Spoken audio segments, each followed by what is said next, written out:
Hey!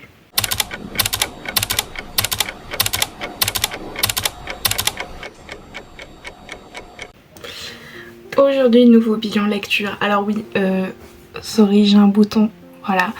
Et je suis dans ma chambre, ça fait des semaines que j'y ai pas mis les pieds. Du coup, il y a le magnifique truc de mon Velux. Mais c'est pas grave, écoutez, on tourne cette vidéo où est-ce que j'ai beaucoup de trucs à vous montrer. J'ai abusé, d'accord, j'ai abusé de chez abusé.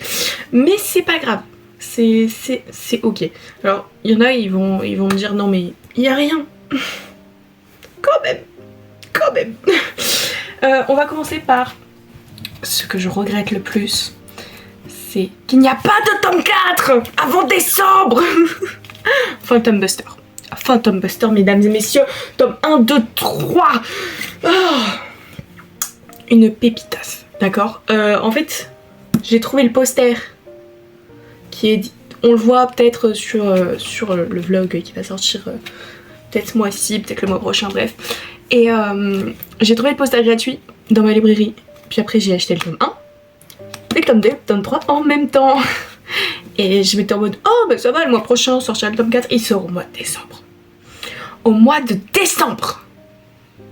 Sauf qu'à l'heure où je vous tourne, depuis début octobre j'attends. Et ça je suis pas d'accord. Mais du coup j'ai hâte quand même d'une chose, c'est d'avoir la suite des cartes. Parce que attendez, faut que je vous montre ça. Ils sont pas trop beaux, ils sont pas incroyables. Genre, il me manque plus que du coup le dernier membre. Et c'est dans les mangas. Je sais pas si c'est encore disponible, mais... Ah, trop beau. Voilà, il y en a, ils font ça avec les membres de K-pop, de groupe. Et moi, ben... avec ces livres, genre vraiment. Je veux acheter tous les trucs qui font ça parce que c'est extraordinaire. Donc bref, Phantom Buster, écoutez-moi bien. Déjà, lui, j'adore son humour. Voilà, faut le dire. C'est écrit noir sur blanc sur my fiche. Voilà, c'est vraiment noté de chez noté. Du coup, on suit l'histoire de base de notre cher héros, de base de lui. Et en fait, après, tu te rends compte que c'est plutôt lui, en fait, qu'on suit son histoire.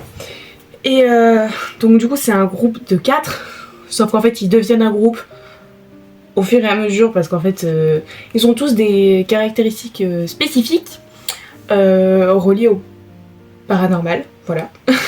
Sauf qu'en fait bah, ils ont tous un lien différent avec les esprits, les fantômes, etc. Et c'est trop drôle, c'est trop bien. Genre vraiment c'est pas de prise de tête et ils ont vraiment le sens de l'amitié, genre le code des bros et ça on aime, voilà. Donc j'ai beaucoup trop hâte de la suite parce que en fait genre là du coup j'ai terminé avec lui et genre vraiment son histoire est super triste. Vraiment, d'accord. Mais franchement si vous cherchez vraiment un truc pour vous détendre, qui a le browser code genre avec un peu genre du coup bah tout ce qui est fantôme et tout et un peu genre tout ce qui est tradition de famille, foncez, vraiment foncez. Ensuite, alors j'avais acheté l'intégrale directement, mais du coup c'est Second Summer Never See You Again. Oui je sais, j'ai un accent anglais fatigué. Du coup ouais, c'est en 2 tomes, voilà. Et c'est parce que bah, j'étais tombée comme d'habitude sur un extrait gratuit en librairie. Je passe ma vie là-bas en même temps. Du coup en fait c'est un peu, si vous avez vu Your Line in April, c'est un peu la même vibe, je trouve. Et bah du coup, c'est beau, c'est mignon et tu pleures, voilà. Enfin, moi j'ai pas pleuré parce qu'en fait, du coup, j'avais déjà pré-shot la fin, hein, voilà. Vous regardez le premier chapitre, vous savez. Et du coup, j'étais juste comme une bête triste parce que bah t'es là en mode ah trop bien et ah bah non et non. Ah. Ensuite, là on arrive dans tout ce qui est Yaobi et BL avec le tome 2 et 3 de Tu me coupes le souffle. Trop bien, d'accord. Le tome 1 est évidemment là-haut. Il attendait ses petits copains. Donc ça y est, ils sont là. Donc c'est trop bien parce que du coup on a le passé des persos. Surtout de Louis. Voilà. Donc on adore, voilà. C'est beaucoup trop bien d'avoir la suite de leur relation. L'arrivée de cet individu là me pompe l'air. Mais Mais il faut, hein, voilà, il faut. Of course, on est au 3e tome, faut pas déconner, hein, c'est pas tout beau, tout mignon. C'est pas rigolo sinon. Donc, franchement, super cool. Ensuite, alors ça, il faut que je vous raconte l'histoire derrière. Quand je suis arrivée dans ma ville étudiante pour visiter les appartements, je suis rentrée dans une librairie spécialisée en manga. Il y a que ça dedans, d'accord? Ça et des figurines et des goodies. Comment vous dire que c'est ma seconde maison? Voilà, c'est devenu mon chez moi. J'ai déjà une carte là-bas. Et j'ai déjà beaucoup trop dépensé là-bas. Oui. Et du coup, en fait, quand je suis passée, je passe devant le rayon BL et je prends en photo. Parce que je me dis, ah, il y a un truc qui m'intéresse. Et en fait, c'est ceci. Aki et Haru. Donc en fait, c'était dans les BL et moi je demande. Sur la couverture, il y a 2 hommes et il y a de la nourriture. On approuve. Et en fait, donc c'est l'histoire donc de 2 gens un peu fauchés, hein, voilà. Et en fait, ils sont un peu en galère et ils essayent de trouver des idées pour bouffer. Donc en fait, on a des recettes. Donc déjà, pépitas. Et en plus de ça, il y a énormément ce genre de sous-entendus avec des gens que lui rencontre au début. C'est la première page, hein, donc pas vraiment un spoil. Et en fait, ils sont en mode... mais ils sont ensemble, est-ce qu'ils sont gays? Et moi je suis en mode, on n'a pas la réponse, mais... ah, on aime bien le sous-entendu. Du coup je veux la suite. Voilà, parce qu'il y a du manger, il y a des hommes, et il y a potentiellement une histoire d'amour à la fin. Que demander de mieux? Que demander de mieux? Tome 4 de...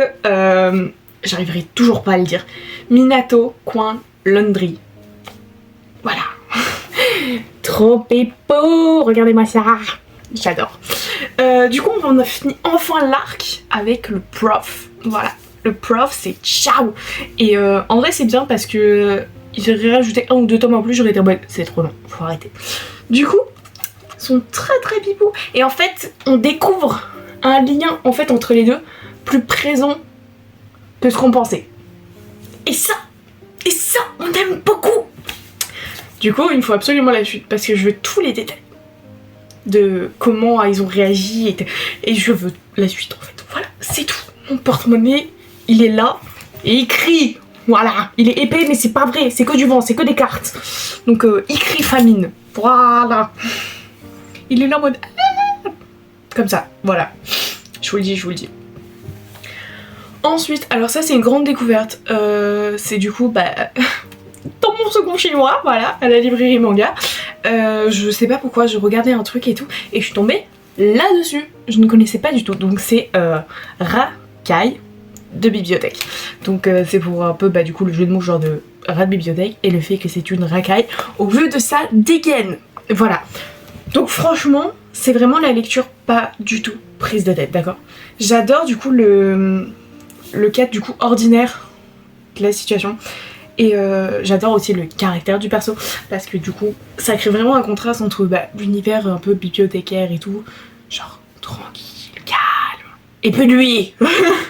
Vraiment, et en plus il y a plein de petites histoires et après ça nous permet aussi de voir un peu qu'il y a un lieu, qu'il y a un livre, une situation, elle a en fait un background et ça on approuve, surtout que vive les livres, donc encore mieux. J'ai acheté, et j'avoue que j'ai craqué, pour le tome 5 et 6 de Blush. Ah, ce mec est incroyable, d'accord? Il est mariable, il est tout ce que vous voulez, il est extraordinaire, d'accord? Ce tome-là, excusez-moi, mais c'est bien bizarre ce que je veux dire. Mais c'est la première fois que je le trouve limite plus beau en noir et blanc qu'en image. Parce que il faut que je vous retrouve l'image, d'accord? Parce que déjà, je comprends pas pourquoi toutes les couvertures que l'autrice, elle propose, ne sont pas gardées. Parce qu'elles sont extraordinaires. Genre vraiment, ils sont là en mode, oh là là, mon dieu, que c'est beau! Et en fait, on n'y a jamais le droit. C'est le drame de ma vie, hein. Je vais pas mentir, c'est vraiment le drame de ma vie. Mais c'est pas grave. Faites-moi juste des dessins de deux et surtout de lui. Parce que qu'est-ce qu'il est beau! Et puis en plus, il est incroyable. Et puis surtout... Voilà. Je ne montrerai pas d'autre chose. Ça, c'est suffisant. C'est suffisant. Il est incroyablement beau. Par contre...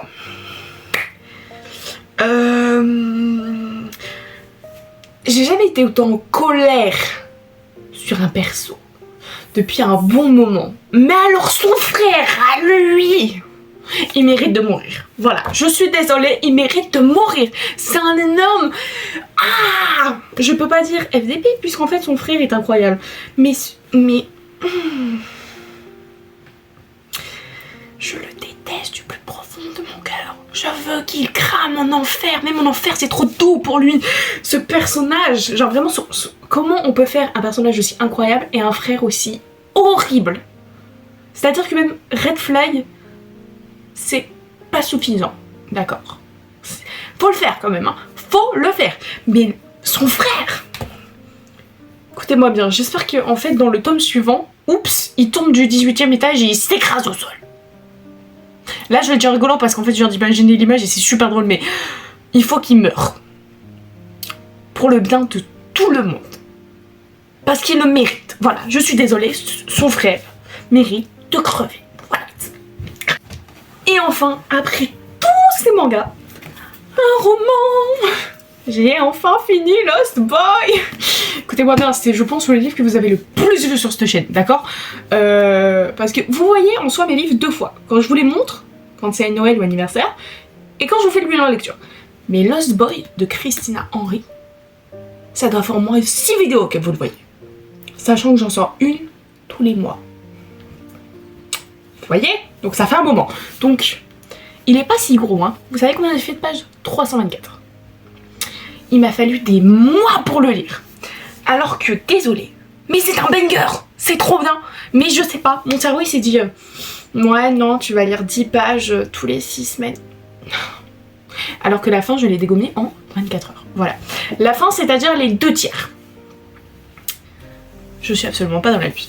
Du coup, Lost Boy. Du coup, c'est donc une réécriture de Peter Pan. Du point de vue de Crochet. Voilà. En gros, Crochet nous explique de pourquoi c'est Peter Pan le problème. Pas comme lui. Et j'adore. D'accord, c'est extraordinaire. De toute façon, j'adore l'univers de Peter Pan. Mais du coup, ça appuie encore plus le fait que en fait Peter Pan c'est pas le gentil. Hein, faut arrêter. Voilà, faut pas. Non, le dit. Non. Non, non, non. C'est pour ça que mon Peter Pan préféré c'est celui de Once Upon a Time. Parce que il est méchant. Et ça c'est nickel. Du coup ouais, dans celui-là, il y a énormément du coup de manipulation et du fait que Peter fait tout pour parvenir à ses fins. Et franchement le mec est malade. Ça on s'en doutait déjà, mais alors là, quand t'arrives à la fin que t'es là en mode ah ouais, ah oui quand même, ouais. Du coup aussi j'adore énormément du coup le personnage de Jamie qui en fait est la définition de beaucoup de choses. Déjà du coup je vous fais pas un mode oh my god sérieux, c'est genre Jamie c'est le héros et je vous ai dit c'était une réécriture entre Crochet et Peter Pan. Donc voilà, et il n'y a pas le bac plus 15, comprenez de suite la logique. Et puis surtout c'est vraiment bien parce que il y a vraiment beaucoup de contrastes. Déjà si vous avez vu le Disney genre plein de réécriture machin ou quoi, vous pouvez vous taper des rêves. Donc c'est ok. Du coup oui je disais en fait Clochette c'est trop bien parce que du coup là il y a beaucoup le fait que du coup on ait un parallèle du coup avec ce qu'on n'a pas eu chez Disney. C'est à dire que je m'explique. Dans l'histoire du coup de Lost Boy, on a l'explication de comment entre guillemets Peter et Clochette se rencontrent, comment écrire un lien machin et tout, sachant qu'on la voit pas beaucoup dans ce livre. Vraiment, on la voit très très peu et elle a pas d'interaction avec autre que vraiment Peter. Genre vraiment des interactions, d'accord. Et en fait le truc c'est que Disney de base devait nous sortir un film pour nous expliquer comment Clochette et Peter se rencontraient. Ils ne l'ont jamais fait. Du coup c'est bien d'avoir du coup un peu une explication dans ça. Ça me fait plaisir, vraiment, parce que c'est vraiment mon plus gros regret sur Terre, c'est que on n'ait jamais eu le film Disney qui nous l'explique. C'est un drame de vie, c'est vraiment un drame de vie. Et du coup ouais, ce livre il était vraiment trop bien parce que du coup ça nous met vraiment le contraste entre enfance, adulte, illusion, vérité, rêve. Il y a beaucoup de contrastes. Et ça, moi je trouve qu'en vrai, je suis contente d'un côté d'avoir mis longtemps à lire parce que ça m'a permis un peu, je sais pas, un peu me reconnaître dans certains points et de beaucoup de réflexion. Parce que ce livre est énormément, pas philosophique, mais te fait penser à beaucoup de choses et te dire ah ouais, c'est ça la vie. Du coup franchement j'étais contente de les lire en vrai ce mois-ci parce que bah, du coup la vie étudiante et tout le reste. Ouais. Du coup voilà, ça fait bah du coup beaucoup de mangas, hein, n'empêche, j'avoue que j'ai beaucoup abusé, sachant que de base il devait y en avoir 2 de plus dans cette vidéo, sauf que je ne les ai pas reçus. Voilà. Parce que sinon ils seraient là et je serais là en mode ah, j'ai acheté ça et tout. Et je les ai lus, mais non, puisque bah, je les ai pas reçus.